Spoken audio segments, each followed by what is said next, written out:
2024년 한 해 동안 노원, 도봉, 강북의 아파트 경매 건수는 693건으로 2019년과 이제 비교를 해보면 약 3.5배 증가를 했습니다. 그렇다면 왜 노도강에서 이렇게 경매 물량이 쏟아지고 있는 걸까요? 안녕하세요, 복마마입니다. 요즘 지방이랑 서울이랑 부동산 양극화가 굉장히 심하잖아요. 그래서 이 양극화 해소를 위해서 각종 다양한 정책들이 나오고 있는데요. 사실 이제 서울 안에서도 양극화가 점점 심해지고 있다는 거 다들 알고 계시잖아요.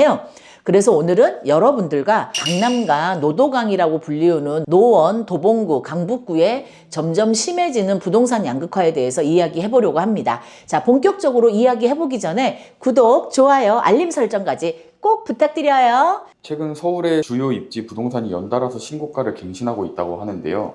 네, 맞습니다. 요즘 강남, 서초, 송파 주요 입지 이제 아파트들이 연일 신고가를 지금 갱신을 하고 있습니다. 한 달 만에 무려 10억 이상 오른 아파트도 있는데요. 압구정 현대 2차 전용 198제곱미터는 지난달 말에 105억 원에 이제 거래가 됐습니다. 3월 거래가가 90에서 94억이었던 걸 감안을 하면은 한 달 만에 10억이 넘게 오른 거죠. 자, 송파구에 위치한 잠실 주공 5단지 전용 82제곱미터 역시 지난달 40억 7,500만 원에 거래가 되면서 처음으로 40억 원을 돌파를 했습니다.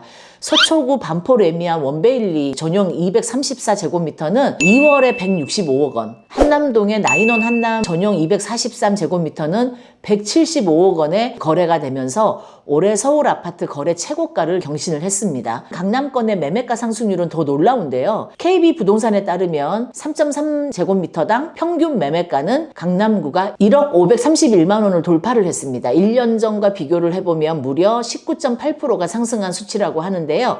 이렇게 주요 입지 아파트의 가격이 급격하게 오르는 이유는 아무래도 똘똘한 한 채 선호 현상이 크기 때문인 것으로 보입니다. 토지거래 허가구역의 확대 지정, 그 다음에 대출 규제와 또 금리 인상, 다주택자 규제 등으로 인해서 다주택 대신 강남의 주요 입지 아파트 한 채에 집중을 하고 있다는 거죠. 그에 비해서 서울 외곽 지역인 노도강은 완전히 외면을 받고 있다고 볼 수가 있습니다. 자, 한국부동산원에 따르면 올해 1월부터 4월까지 서울 아파트 매매 가격 지수는 1.35% 이제 상승을 했습니다.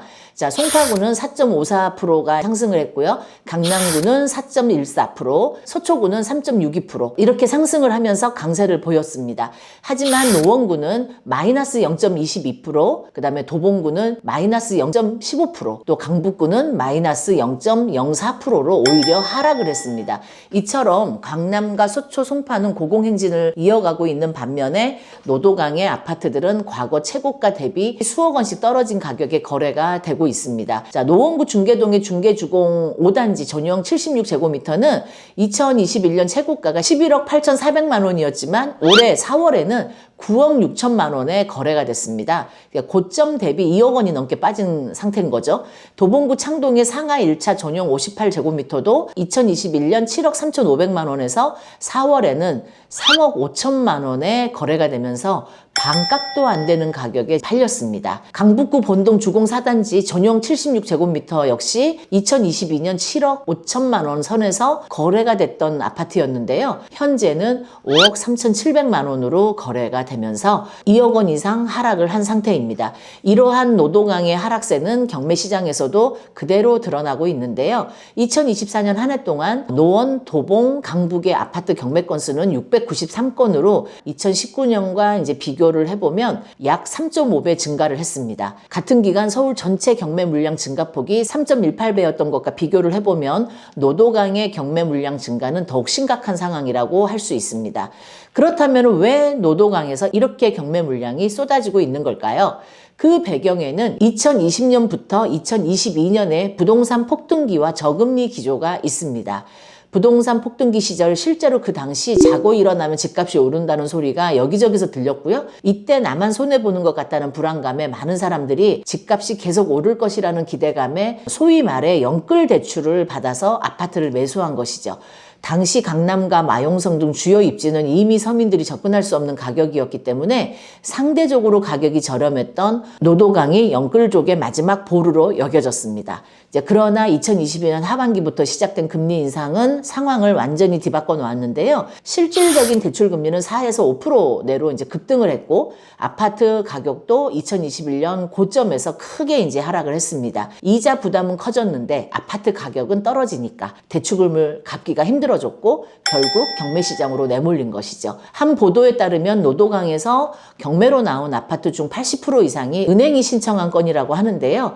대출을 갚지 못해서 결국 은행이 경매로 넘긴 물건들이라고 얘기할 수 있죠. 자, 이렇게 노도강은 한때 서민들의 마지막 희망이었지만 지금은 영끌족의 무덤이 되어가고 있는 상황입니다. 이 지역 재개발, 재건축 얘기가 많던데 회복되지 않을까요? 먼저 이제 건설비 증가 문제가 있어요. 왜냐하면 최근에 이제 원재재 값을 비롯한 공사비가 이제 급등을 하면서 기존 아파트 단지의 재건축 사업성이 크게 이제 악화되고 있는 상황입니다. 공사비가 상승을 하면 조합원들의 부담금도 늘어나게 되는데요. 문제는 노도강 지역의 경우에 평균 연령대가 높거나 영끌 대출을 해서 들어온 실수요자들이잖아요. 대부분 은퇴해서 월세 수익으로 노후를 지내고 있거나 아직 자본이 많이 없는 경우가 많습니다. 이런 상황에서 부담스러운 분담금을 내면서 신축 아파트로 들어가려는 사람이 많지 않겠죠. 자, 이런 분위기 때문에 시공사들도 입찰에 적극적으로 나서지 않는 상황인데요. 실제로 노원구 상계주공 5단지에서 진행된 시공사 선정 입찰이 최근 무응찰로 끝났다고 합니다. 재건축 기대감이 꺾이면서 사업에 참여하려는 건설사들이 줄어들고 있다는 거죠. 두 번째 이유는 각종 규제에 관한 내용입니다. 지자체에서는 지지부진한 재개발, 재건축 사업을 촉진시키기 위해서 모아타운 또 신속 통합기획, 재건축, 재개발 활성화를 추진하고 있기는 합니다만 하지만 여전히 남아있는 각종 규제들 때문에 실제로 재건축이나 재개발에 착수하기는 쉽지 않은 상황입니다. 분양가와 관련된 규제, 용적률과 건폐율에 관한 규제, 또 기부 체납 및 공공기업 비율에 대한 규제 등 각종 규제들이 있는데요. 특히 재건축 초과이익 환수의 일명 재초안 이야기가 대표적입니다. 재초안 폐지 이야기가 나왔을 때는 노도강 아파트 시장에 온기가 도는 듯 했지만 정치적 이슈와 맞물려 재초안 폐지 문제가 다시 미궁 속으로 빠지면서 노도강 지역에서는 급매물이 쏟아지고 또 가격이 빠르게 하락을 해버렸습니다. 재건축 추진 단지인 노원구 상계동 상계주공 6단지 전용 58제곱미터가 지난달 17일 최고가보다 3억 1,300만 원 빠진 6억 2,700만 원에 거래가 된 것을 보면요. 이제 재건축은 끝났다라는 심리적인 요소가 작용한 것 같습니다. 주요 입지 아파트들은 재건축 이야기가 나오면 무섭게 오르던데 서울에서도 양극화가 심한 것 같아요. 네, 그렇죠. 지금 서울 부동산 시장에서 양극화는 점점 더 뚜렷해지고 있습니다. 재건축 이슈가 나왔을 때 강남이나 소초 같은 주요 입지 아파트들은 신고가를 경신하면서 이제 무섭게 오르기도 하는데요. 그 유명한 음마 아파트는 재건축이 되면 분양가가 도대체 얼마일지 상상도 안 된다는 이야기가 나오고 있는데요. 하지만 노도강 같은 외곽 지역 아파트들은 재건축 기대감이 나와도 오히려 가격이 떨어지거나 제자리 걸음을 하고 있는 상황입니다. 왜 이렇게 차이가 나는 걸까요? 가장 큰 이유는 지역별 수요 구조의 차이입니다.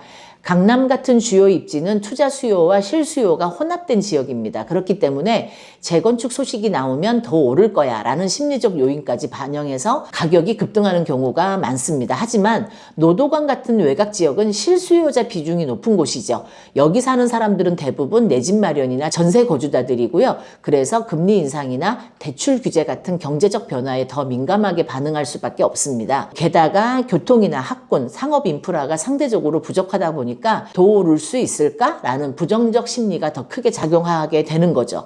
결국 이런 심리적 요인들이 합쳐져서 오를 땐 느리게 오르고 하락할 땐 더 빠르게 빠지는 양상이 반복되고 있는 것 같습니다. 자, 이런 식으로 서울 내에서도 양극화는 점점 더 가속화되고 있는 상황인데요.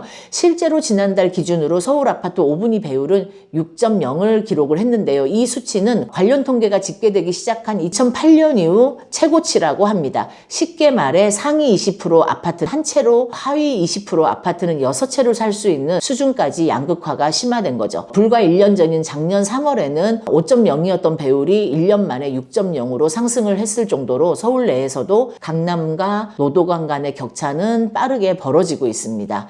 이제 노도강의 미래는 어떻게 될까요? 한편으로는 이렇게 극단적인 양극화가 어쩔 수 없는 현상인 것처럼 보이기도 합니다만 그렇다고 해서 이 현상을 방치하는 것은 문제입니다. 주거 양극화가 심화되는 이런 상황은 결국 주택시장의 전체 불안정성으로 이제 이어질 가능성이 크고요. 따라서 이제 정부와 지자체가 단순히 재건축 규제만 완화하는 데 그칠 것이 아니라 실수요자들의 주거 안정 대책, 금융 지원 정책, 공공임대 주택 확대 같은 구체적인 대책들을 함께 내놓을 필요가 있습니다. 앞으로 노도강의 재건축 및 재개발 사업이 실제로 어떻게 진행될지 그리고 정부가 이러한 양극화 문제를 어떤 식으로 풀어갈지 관심을 가지고 지켜볼 필요가 있다고 생각을 합니다. 자, 오늘은 서울 내에서도 양극화 이야기를 좀 해봤는데요. 아무래도 부동산이라는 게 투자 목적도 당연히 있지만 가장 근본적인 목적은 주거잖아요. 주변이 오른다고 너무 조급해하면서 무리해서 대출을 받으셔서 구매하려고 하시기보다는 감당 가능한 선에서 실거주든 투자든